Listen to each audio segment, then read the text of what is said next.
Day 103, Authority Exposes Us. Hebrews 13:17, Amplified Classic. Obey your spiritual leaders and submit to them continually, recognizing their authority over you. For they are constantly keeping watch over your souls and guarding your spiritual welfare as men who will have to render an account of their trust. Authority reveals us. We may think we have no issues with rebellion until authority contradicts us.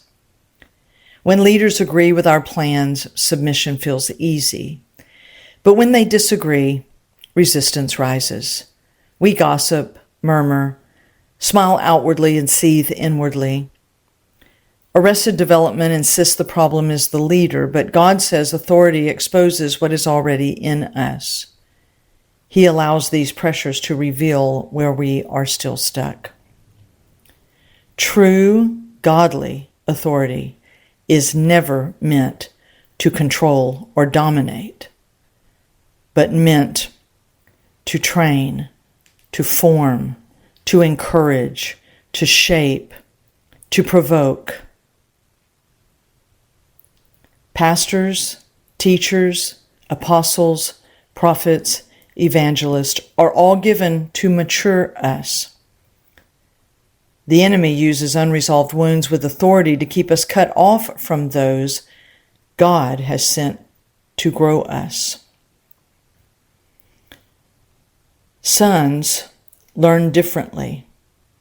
They learn from those who have gone before them and who have come the same way, who have had to see in themselves their own resistance to authority.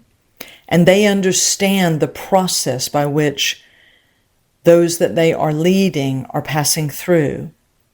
And therefore they have great love and concern for the person, but no mercy for that person's flesh. And understand the process by which there is a sifting and a separating going on within.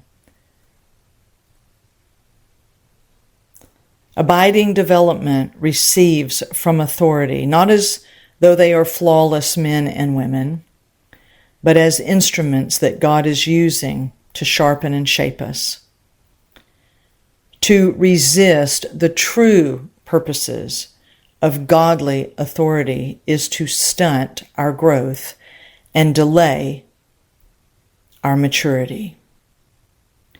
To receive authority in their proper place for their righteous purposes is to continue in the maturing process.